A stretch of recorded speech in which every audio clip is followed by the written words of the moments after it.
Ja, vad ska man säga? Piggare startmotorer än så här, det har man hört många gånger.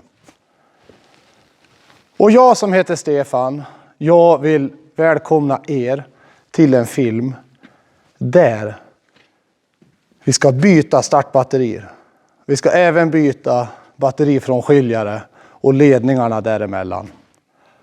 Vi ska prata om vad man bör tänka på vid nybeställning utav delar. Och sedan ska vi förstås provköra. Och det här, det är en film som jag har producerat tillsammans med Olsson Parts i vårt betalda samarbete. Och traktorn som jag har valt till dagens film, det är en BM 800. Och den är ju utrustad med dubbla startbatterier. Och batterierna i fråga har ungefär 15 år på nacken. Och om vi säger så här, att sommartid, då den här traktorn används flitigt, då startar den utan några större bekymmer. Men nu, när vinterkylan har kommit, då sjunker kapaciteten så mycket i batterierna. Plus att det även går så mycket trögare i motor, transmission och andra saker. Och motorn kräver ju mer effekt för att starta. Och de sakerna tillsammans gör att det blir som ni alldeles nyss såg. Helt otillräckligt. Och jag har ju nu, för att bespara er tid, redan mätt upp och konstatera att batterierna håller längre inte måttet. Det är ju heller inte batterifrånskiljaren. Och ledningarna däremellan, det vill säga batterikablarna, de har lite övrigt att önska. Så jag tänker att nu river jag lös det här. Vi lägger upp det på bänken, tittar lite, funderar lite, pratar lite. För att sedan plocka fram nya saker, montera och sen provkör vi. Och nu kör vi igång. Och kom nu ihåg att bryta huvudströmmen vid alla elektriska ingrepp på en maskin.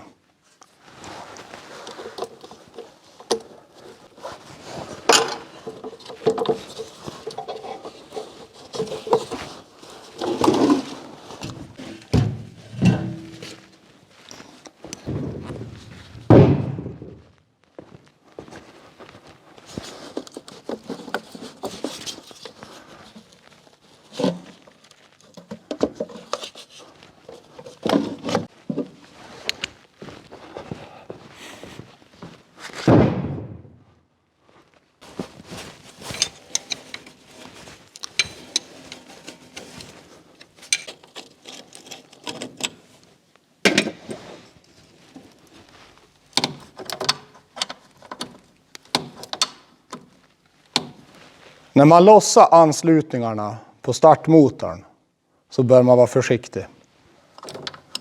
Särskilt om man har en liten äldre startmotor som på den här maskinen. Och om det finns möjlighet att hålla emot med en öppen nyckel på muttern innanför så gör det. För eller så riskerar skruven att snurra med. Och då kan kontakterna här innanför skadas. Och så vill jag även passa på att säga att det ska inte se ut som det gör på den här traktorn. En massa extra kabel som går hit och dit och som inte sitter fast med någon ordning. Om man har extra kabel som går till någonting så se då till att den är ordentligt fastsatt och att den inte ligger och skaver.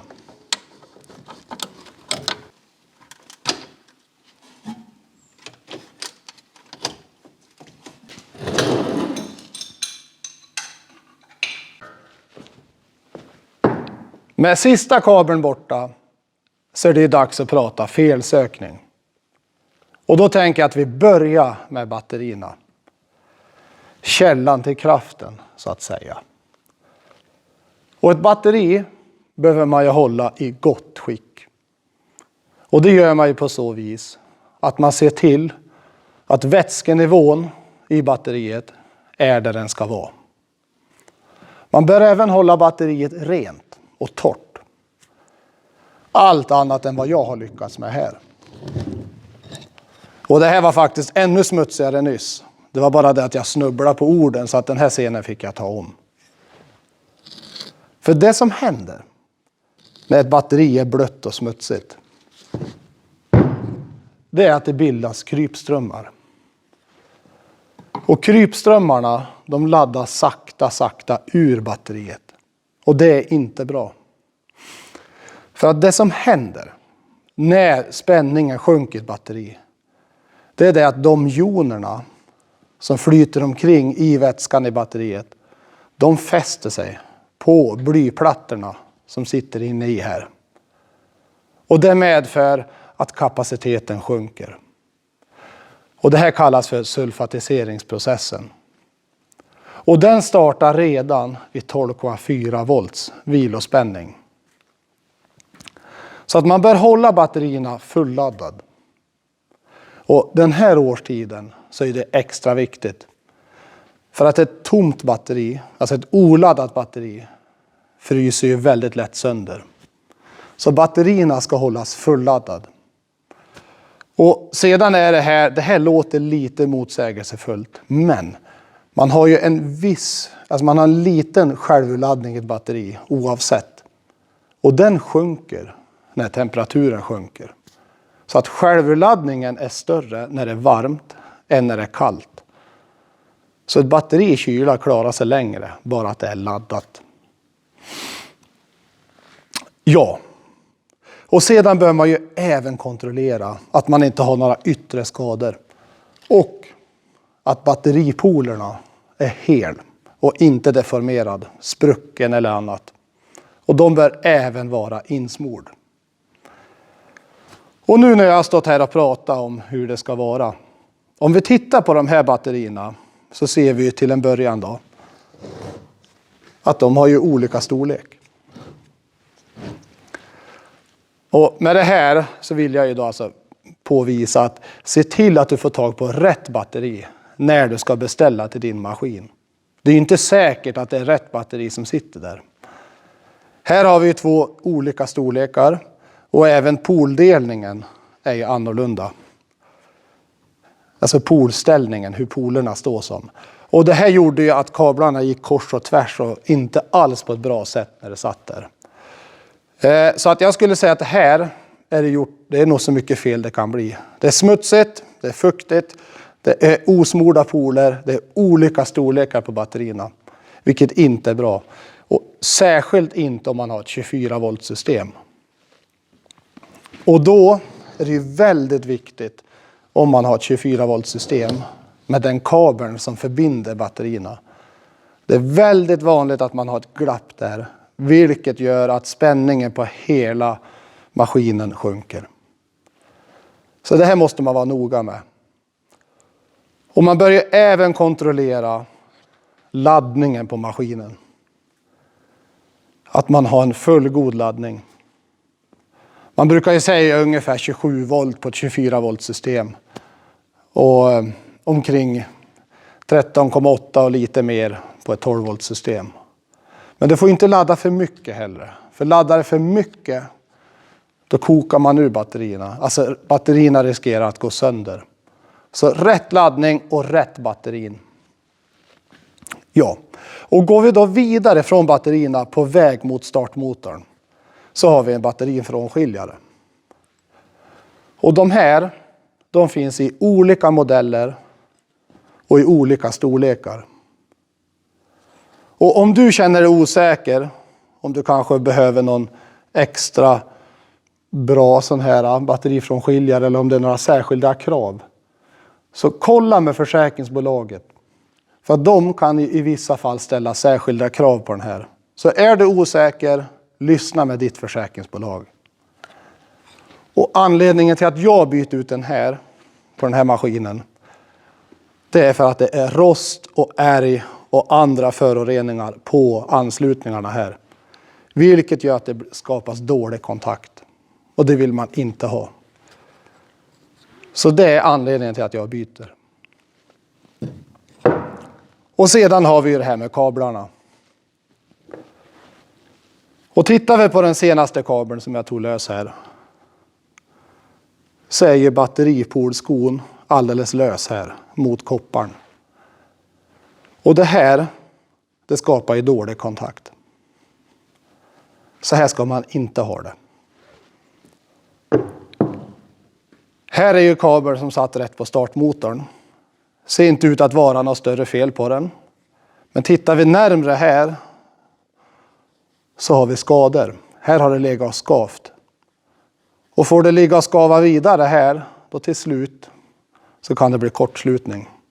Och det kan ju bli rent förödande. Och dessutom så hade vi inga gummiskydd. Inga isolerande skydd, vare sig på batterifrånskiljaren eller på startmotorn. Så därav valde jag att byta ut den här. Och tittar vi vidare här så har vi en kabel som går mellan batterierna. Och här har vi ju då, här har isoleringen spruckit, så här har man tejpat. Men ja, där sprack det bara, jag böjde lite här nu. Och det är ju också det här att det är farligt. Dels kryper in fukt och sedan så kan det ju jorda där och bli kortslutning. Så hela rena kablar i rätt dimension. För det som händer om man har en för liten kabel, alltså en för klent dimensionerad kabel, det är det att den blir för varm. Så känner du på kabeln, men när du försöker starta och den blir varm, då har du fel dimension på kabeln. Alternativt så är det något fel i kabeln. Den leder strömmen för dåligt. Det kan vara ett brott, det kan ha kommit in en massa oxid eller annat. Så att kabeln ska vara kall även när man försöker starta.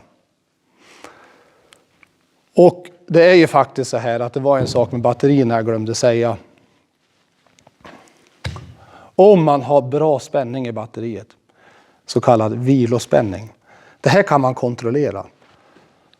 Om man laddar batteriet fullt och så låter man det stå sedan ett dygn i rumstemperatur utan att man tar någonting därifrån eller laddar ännu mer, så vill man ju att det ska hålla åtminstone 12,4 volt. Och det är det man kallar för vilospänning. Och är det under där, då kan man ju misstänka att batteriet håller på att ge upp. Men även om du har bra vilospänning och det här spänningen sjunker kraftigt vid påslag av startmotorn, då kan man misstänka att batteriet har gjort sitt. För då orkar det inte leverera tillräckligt. Det har tillräcklig spänning vid vilospänning men inte vid startögonblick. Och då brukar batterierna inte vara i något gott skick. Och det här gäller ju även kablagen. Känn efter om det blir varmt någonstans. Om det inte blir det mitt på kabeln så kanske det blir någon polsko eller så. Och man kan även mäta. Mäta vid jordfästbrytaren. Nej, ursäkta, nu sa jag helt fel. Batterifrånskiljaren. Lite humor ska det vara också, då blir det roligare att titta på en sån här film. Ja, men nu då, när vi har konstaterat att vi har trasiga kablar, vi har en batterifrånskiljare som har gjort sitt och vi har 2 batterier som definitivt har gjort sitt och dessutom inte passar så bra på den här maskinen. Då har jag ju gjort som så att jag har beställt nya grejer. Så nu tar vi och plockar fram dem och så ska vi titta lite vad man bör tänka på när man monterar.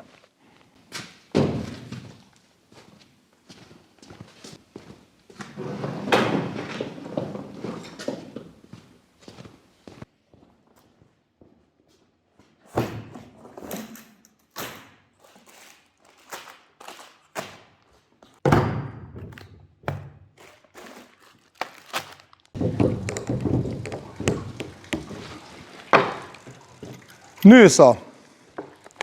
Det här känns riktigt bra. Nu har jag tagit de här nya fina kablarna jag köpte och kapar dem i rätt längd.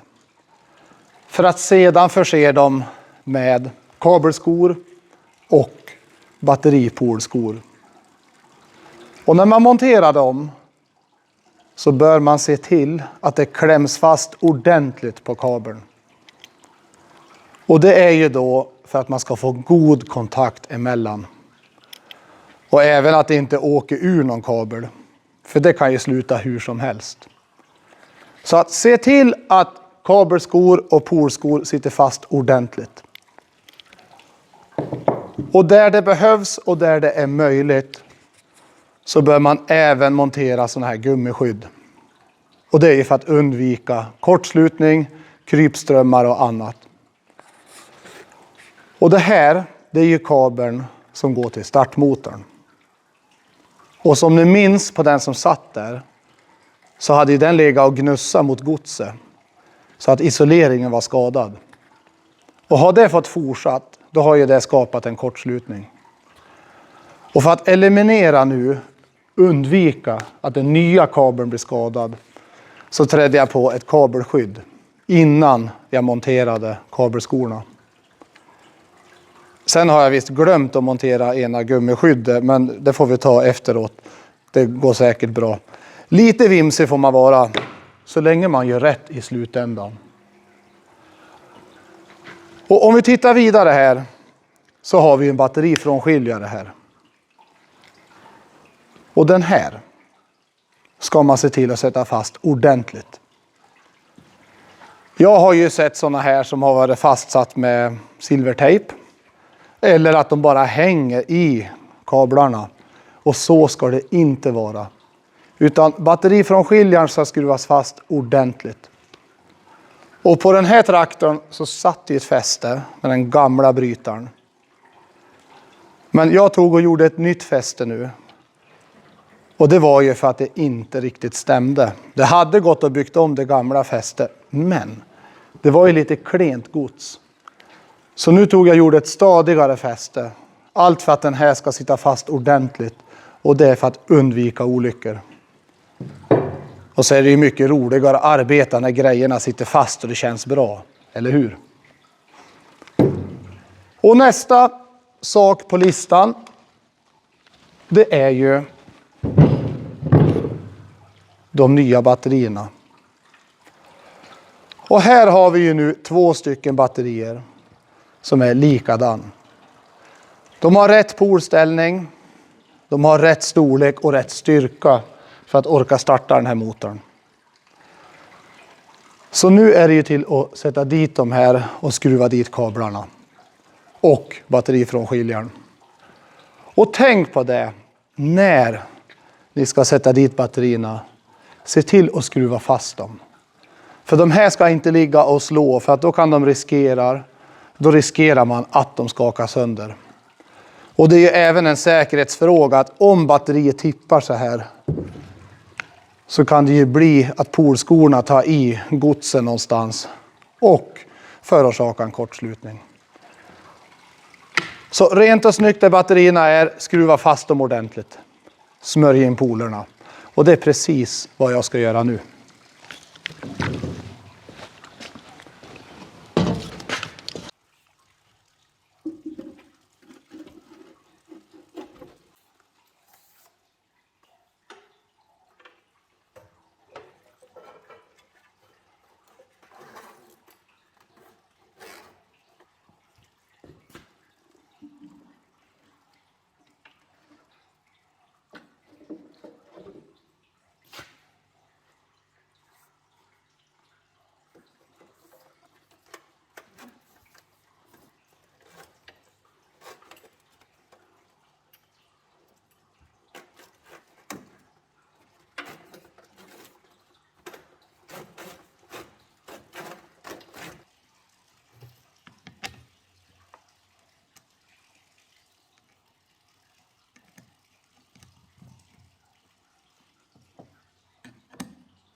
Det där var sista kabeln.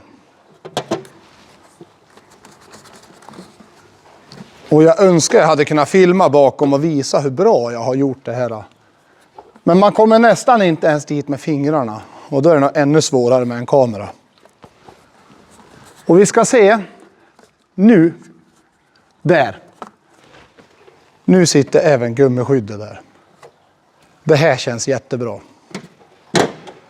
Och det som saknas nu är ju nyckeln. Och det här man kallar för senilsnöre, där man har runt halsen och hänger glasögonen i. Här har vi en senilkedja. Och det är ju bra så man inte blir av med den här fina nyckeln. Och så fort att jag har trätt i den där nyckelringen så ska vi strömsätta traktorn. Nu hoppas vi på att det inte gnistrar någonting. Nej. Och nu är det ju dags för provstart. Och nu tycker jag att den här borde vara mycket piggare. Vi testar, va?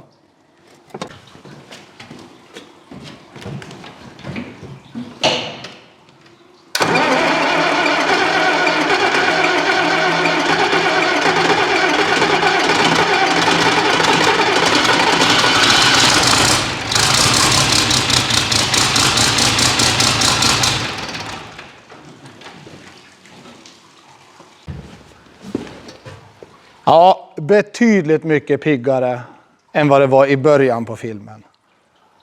Och jag känner mig jättenöjd. Och med risk för att vara tjatig nu så tänkte jag ta en liten snabb repetition. Om ni misstänker att batteriet är lite sådär, ta då och mät vid startögonblicket. Om spänningen sjunker kraftigt när man slår till startmotorn, då kan man befara att batteriet har gjort sitt. Man kan ju även då mäta vilospänningen. Och då ska man se till att batteriet är fulladdat. Och sedan ska det inte ha tillförts eller tagit bort, alltså laddats ur någonting under ett dygn. Och då mäter man i rumstemperatur. Och då bör spänningen helst vara 12,4 volt. Men även om du har bra vilospänning, om det sjunker kraftigt när du startar, då är det nog inget vidare. Passa även på att känna på anslutningar, kabel och batterifrånskiljare. Blir det varmt någonstans så har vi en effektförlust. Och det kan vara dålig kontakt, det kan vara en skadad kabel eller en underdimensionerad kabel. Och när det sedan då är dags att montera de nya grejerna, så se då till att kablarna ligger fint, att det inte ligger och nöter. Att de inte är för kort så det ligger och drar. Alla kontaktytor ska vara ren och torr. Batterifrånskiljaren ska sitta fast. Batteripolerna, de fätter man in innan man skruvar dit polskorna. Och så håller man batterierna ren och torr. Och gör man så här så håller ju grejerna längre. Och så tänker ni på att hålla batterierna fulladdad, särskilt under den kalla årstiden. Jag skulle säga alltid, men det är extra känsligt på vintern. Och för er som lyssnade lite extra noga så kanske ni hörde att den här inte riktigt går som den ska. Och det stämmer. Men det är en helt annan historia.